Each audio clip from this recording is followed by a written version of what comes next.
Hello दोस्तों, कैसे हो आप सभी। स्वागत है आपका आपके अपने YouTube channel Pawan Singh lectures में। और इस वीडियो में आज का हमारा टॉपिक है उत्तराखंड पुलिस 2025 जो आपकी परीक्षा होने वाली है। उससे रिलेटेड हमने टॉप 100 एमसीक्यू सीरीज स्टार्ट की हुई है। और इस सेट से संबंधित 50 क्वेश्चन हमने पहले अपलोड किए हैं। यदि आपने वह वीडियो अभी तक नहीं देखी है तो उसका लिंक डिस्क्रिप्शन में मिल जाएगा। और नेक्स्ट 50 क्वेश्चन हम इस वीडियो में डिस्कस करेंगे। तो आइए शुरू करते हैं। क्वेश्चन, दक्षिणी एशिया के देशों ने दक्षेज दक्षेज को हम सार्क भी बोलते हैं। क्या बोलते हैं? सार्क की घोषणा पत्र पर किस वर्ष और किस सम्मेलन में हस्ताक्षर किए थे? तो ये हम बात करते हैं स्थापना की। सार्क की स्थापना, इसकी स्थापना होती है 8 दिसंबर 1985। स्थापना कब होती है? 8 दिसंबर 1985। और बांग्लादेश की राजधानी ढाका में स्थापना होती है। बांग्लादेश की राजधानी ढाका में इसकी स्थापना की जाती है। इसका प्रथम सम्मेलन होता है। सम्मेलन पूछेगा ना तो कौन सा सम्मेलन है? प्रथम सम्मेलन है। और इसका जो हेडक्वार्टर है, मुख्यालय है, इसका मुख्यालय नेपाल की राजधानी नेपाल की राजधानी यदि आपसे पूछा कि दक्षेज या सार्क का मुख्यालय कहाँ पर है, ये काठमांडू में स्थित है। और इसका दूसरा जो शिखर सम्मेलन है, दूसरा शिखर सम्मेलन बहुत पूछा जाता है। दूसरा शिखर सम्मेलन होता है भारत में। कहाँ होता है? भारत में होता है 1986। इसका दूसरा शिखर सम्मेलन 1986 में आयोजित किया जाता है भारत में, भारत के बैंगलोर में। बैंगलोर कहाँ आयोजित होता है? बैंगलोर में होता है। फिर इसमें इसका 14वां, ये भी शिखर सम्मेलन बहुत इंपॉर्टेंट है। 14वां शिखर सम्मेलन होता है इसका 2007 में। और इसमें क्या होता है? अफगानिस्तान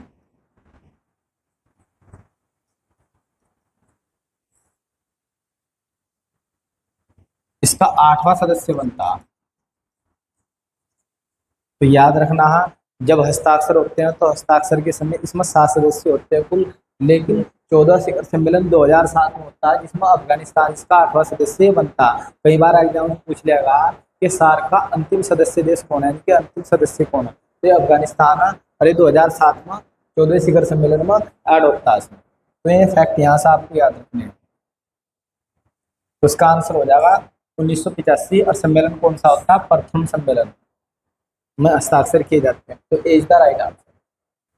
नेक्स्ट क्वेश्चन है, मलेरिया वैक्सीन की खोज करने वाले प्रख्यात वैज्ञानिक यानी कि प्रसिद्ध वैज्ञानिक रोनाल्ड रोस का जन्म वर्तमान उत्तराखंड के किस नगर में हुआ था? तो ये किस नगर में हुआ था? यह था उत्तराखंड के अल्मोड़ा में। कहा हुआ था? उत्तराखंड के अल्मोड़ा में। तो D is the right answer.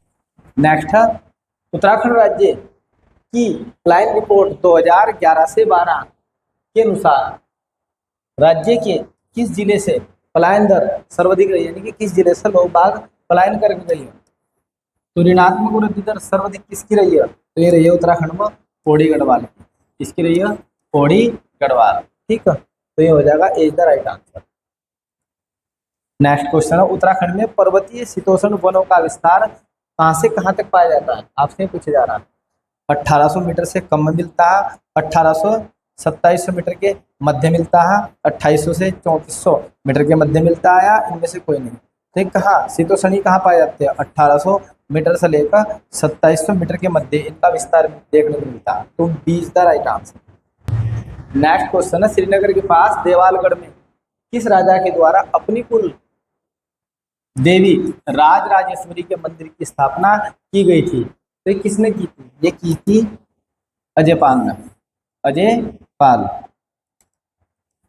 निम्न में से किस नहर को दामोदर नदी से निकाला गया है? बहुत इजी क्वेश्चन है। तो हो जाएगा बिस्ट दोआब नहर। तो C is the right answer. Next question है, उत्तराखंड के प्रथम स्वतंत्रता संग्राम सेनानी कालू मेहरा ने 1857 ईस्वी में कौन सा गुप्त संगठन बनाया था? तो उन्होंने संगठन बनाया था क्रांतिवीर। कौन सा संगठन बनाया था? क्रांतिवीर। तो C is the right answer. Next है, निम्नलिखित में से कौन सा विषय भारत के संविधान की 11वीं अनुसूची का भाग नहीं है? तो 11वीं अनुसूची की यदि बात करते हैं तो 73वें संविधान संशोधन, 73वां संविधान संशोधन 1992 में होता है। कब होता है? 1992। तो ये 73वां संविधान संशोधन 1992 में होता है। 11वीं अनुसूची जोड़ दी जाती है। कौन सी अनुसूची जोड़ी जाती है इसके द्वारा? 11वीं अनुसूची जोड़ी जाती है और इसका मुख्य विषय होता है पंचायती राज। पंचायती राज व्यवस्था, या हम कह सकते हैं संस्था। तो इसका मुख्य विषय क्या है? पंचायती राज व्यवस्था। और यदि लागू की बात करते हैं, ये लागू कब होती है? 11वीं अनुसूची देश में लागू होती है 24 अप्रैल 1993। तो ये भी फैक्ट याद रखना, 24 अप्रैल 1993 को संवैधानिक दर्जा मिल जाता है, ये लागू हो जाती है। एक फैक्ट और आपको याद रखना है यहाँ से, इसके अंदर 29 विषय हैं। कितने विषय हैं? 29 विषय। 73वें संविधान संशोधन द्वारा 1992 में 11वीं अनुसूची जोड़ी जाती है। इसका विषय पंचायती राज व्यवस्था के ग्रामीण गांव की देखरेख करना, गांव का विकास करना, और लागू होती है 24 अप्रैल 1993 में। और इसके अंतर्गत 29 विषय आते हैं। और ये पूछा जा रहा है कि इनमें से कौन सा विषय नहीं है, तो देखते हैं। गरीबी उन्मूलन कार्यक्रम, ये भी इसी का विषय है। महिला एवं बाल विकास, ये भी इसी का विषय है। जैव सांख्यिकी, जिसके अंतर्गत जन्म एवं मृत्यु पंजीकरण भी है। फिर रखा लास्ट में तकनीकी प्रशिक्षण एवं व्यावसायिक शिक्षा। तो इसका हो जाएगा भाई, ये सभी है, ये नहीं है, तो सी ऑप्शन नहीं है, ये इसका विषय नहीं है। जैव सांख्यिकी, जिसके अंतर्गत जन्म एवं मृत्यु का पंजीकरण भी है, तो ये इसके अंतर्गत नहीं आता, ये गलत दे रखा है।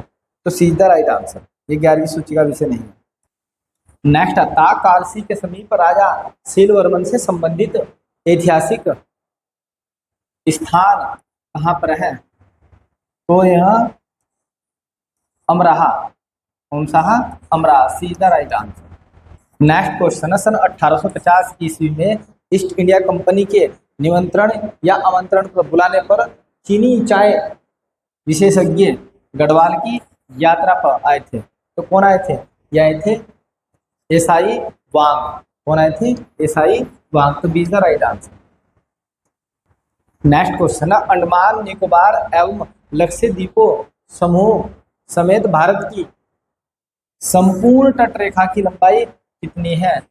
संपूर्ण तटरेखा की लंबाई कितनी है? 7,514 किलोमीटर, 7,517 किलोमीटर, 7,500 किलोमीटर, या इनमें से कोई नहीं। तो संपूर्ण तटरेखा की लंबाई है 7,517 किलोमीटर, 7,517 किलोमीटर। तो B is the right answer. Next question है, हेमवती नंदन बहुगुणा गढ़वाल विश्वविद्यालय कब केंद्रीय विश्वविद्यालय का दर्जा मिलता है? तो कब मिलता है? स्थापना होती है 1973 में। कब होती है? 1973 में इसकी स्थापना होती है। इसे दर्जा मिलता है 15 जनवरी 2009 को। 15 जनवरी 2009 को इसे विश्वविद्यालय का दर्जा दिया जाता है। तो is the right answer. Next question है, भारतीय संसद में एक तारांकित पर्सन के लिए आवश्यक है, ये हो जाएगा आप लोगों का मौखिक उत्तर। तो A is the right answer, मौखिक उत्तर, ए इज द राइट आंसर। किस नदी पर उत्यासु जल विद्युत परियोजना स्थित है? तो उत्यासु जल विद्युत परियोजना किस नदी पर स्थित है? तो यह अलकनंदा नदी पर। किस पर है? अलकनंदा नदी पर। तो A is the right answer. Next, Tehri Rajya Prajamandal की स्थापना कब की गई है? तो ये कब की जाती है? ये की जाती है श्रीदेव सुमन द्वारा देहरादून के अंदर। श्रीदेव सुमन द्वारा देहरादून के अंदर की जाती है, और 1939 में। कब की जाती है? 1939 में। तो D is the right answer. Bharat में राष्ट्रीय बाढ़ आयोग का गठन कब किया जाता है? तो ये किया जाता है 1976 में। राष्ट्रीय बाढ़ आयोग का गठन 1976 ईस्वी में किया जाता है। नेक्स्ट क्वेश्चन है, निम्नलिखित में से लोक संस्कृति संग्रहालय स्थित है? तो कालाडूंगी में है, फुटानी में है, रानीखेत में है, या बागनाथ में है? तो इसका आंसर हो जाएगा B is the right answer, भी है फुटानी। नेक्स्ट क्वेश्चन है, पंचायती राज संबंध में बलवंत राय मेहता समिति की रिपोर्ट किस वर्ष आती है? ये भी बहुत क्वेश्चन आता है, रिपीटेड, बार बार रिपीटेड। तो इसका आंसर हो जाएगा ए 1957। कब आती है? 1957 में। Is the right answer. निम्न में से कौन सा जनपद सबसे बाद में बना है? तो सबसे बाद में कौन सा जनपद बना? तो उत्तराखंड का सबसे बाद में जो जनपद बना वो चंपावत, और क्षेत्रफल की दृष्टि से यह उत्तराखंड का सबसे छोटा जनपद है। होली बौद्ध साहित्य में उत्तराखंड को क्या कहते हैं या क्या कहलाता है? तो पोली बौद्ध साहित्य में उत्तराखंड के लिए हिम्मत शब्द का प्रयोग किया गया है। इसका हिम्मत शब्द का प्रयोग किया गया है। तो ये हो जाएगा B is the right answer. Next question है, सरकारी बजट प्रदर्शित करता है सरकार के आय और व्यय का विवरण। ये तो सही है। सरकार की आर्थिक नीति व दस्तावेजों का विवरण। तो ये भी बिल्कुल सही है। सरकार के नए कार्यक्रमों का विवरण, यानी कि बजट पेश करे तो सरकार ये भी बताएगी कि हमें जो पैसा है कहाँ कहाँ लगाया जाएगा। तो ये भी बिल्कुल सही है। तो इसका हो जाएगा ये सभी। तो D is the right answer. Tharu जनजाति के लोग स्वयं को किसका वंशज मानते हैं? तो थारू जनजाति के लोग किसका वंशज मानते हैं? ये अपने आप को महाराणा प्रताप का वंशज बताते हैं। तो महाराणा प्रताप, तो राणा प्रताप सिंह। तो D is the right answer. Next, Rawai आंदोलन कब हुआ? रवई आंदोलन, तिलाड़ी या रवई कांड, ये कब होता है? ये होता है 1930 में।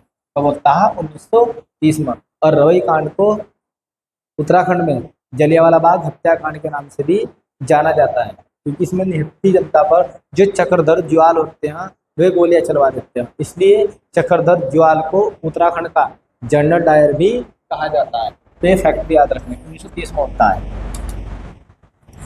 नेक्स्ट, सर्दियों के आरंभ में तमिलनाडु के तटीय प्रदेशों में वर्षा किस कारण से होती है? ये होती है उत्तरी पूर्वी मानसून के कारण। तो हो जाएगा B is the right answer. Next, Traill ने 80 साला भूबंदोबस्त कब किया? तो 80 साला भूबंदोबस्त, क्योंकि उस समय जो समझ चलता है वो 1880 चलता है, इसलिए इसे 80 साला भूबंदोबस्त बोला जाता है। और ये 1823 ईस्वी में होता है। और इसमें 5 साल के लिए किया जाता है। कितने साल के लिए किया जाता है? 5 साल। इसे 5 साला भूबंदोबस्त बोलते हैं। तो 80 साला भूबंदोबस्त, 5 साला भूबंदोबस्त, ये कब किया जाता है? 1823 में किया जाता है। नेक्स्ट, गढ़वाल राइफल का गठन कब किया गया? तो गढ़वाल राइफल का गठन कब किया जाता है? ये किया जाता है 1887 में। तो सीधा राइट आंसर। नेक्स्ट है, पिथौरागढ़ के मालपा गांव में भूस्खलन कब आया था? तो 1998 में था। तो सारे ऑप्शन 98 के हैं। तो आपको महीना देखना किस महीने में था। अक्टूबर 1998, अगस्त 1998, जुलाई 1998 या सितंबर 1998। तो ये आता है अगस्त के माह में। किस माह में आता है? अगस्त के माह में। वैसे भी बहुत ईजी है, अगस्त के माह में ज़्यादा वर्षा होती है, इसलिए भूस्खलन आने का खतरा पैदा होता है। तो अगस्त के माह में 1998 में आता है। तो ऐसे रिलेट करके आप इसे लगा सकते हो।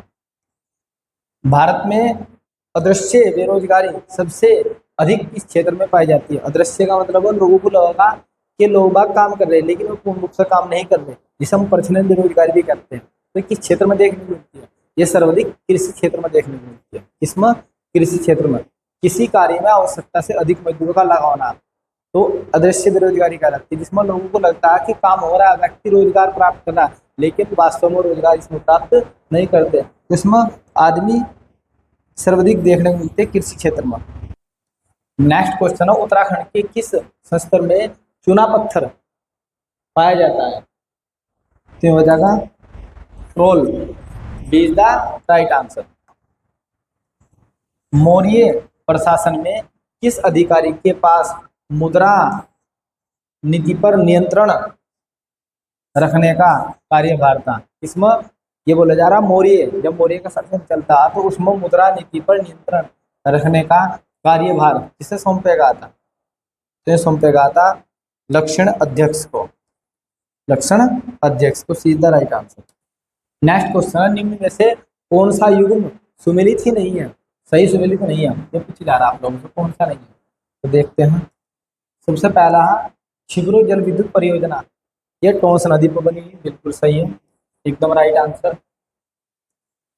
मनेरी भाली जल विद्युत परियोजना, भैंसा भालियर भैंसई भागीरथी, मैंने आपको पढ़ा रखा तो ये भी बिल्कुल सही है, भागीरथी नदी पर बनी है भागीरथी नदी।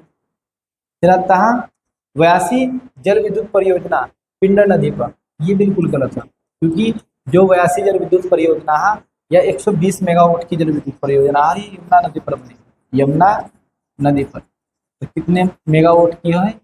120 मेगावाट की परियोजना है, और जो लखवाड़ा जल विद्युत परियोजना है उसी का एक भाग है, उसी का एक भाग है लखवाड़ा जल विद्युत परियोजना, ये भी यमुना नदी पर, ये भी बिल्कुल सही है।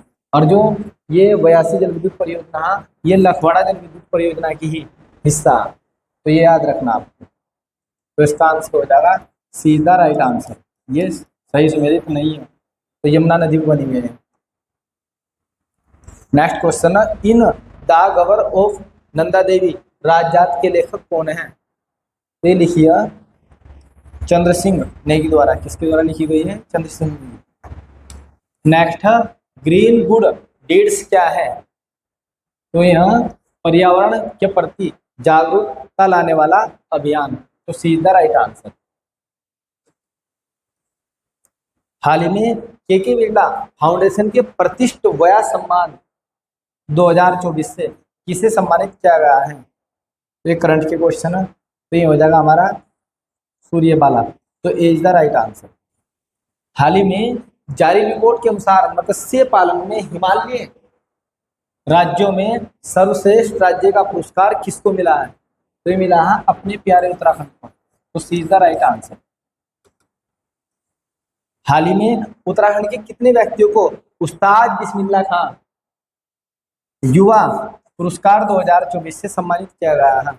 ये मिला है 5 व्यक्तियों को, कितने को मिला है? 5 व्यक्तियों को, तो B is the right answer. Next question है, राज्य स्थापना दिवस के अवसर पर उत्तराखंड गौरव सम्मान 2024 से कितने व्यक्तियों को सम्मानित किया गया? तो ये भी 5 व्यक्ति को दिएगा, कितने व्यक्ति को मिला है? भी उत्तराखंड गौरव सम्मान 5 व्यक्तियों को।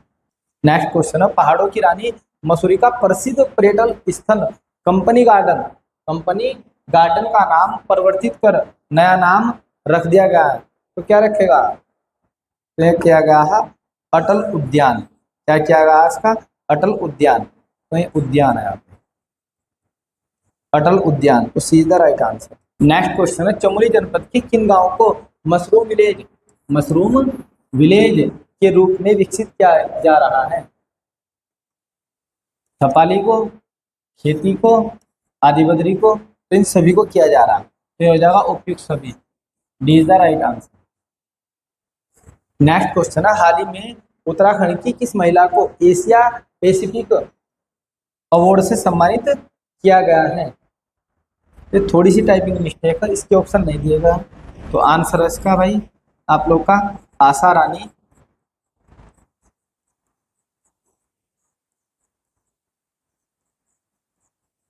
रानी पैनोली को, और वंदना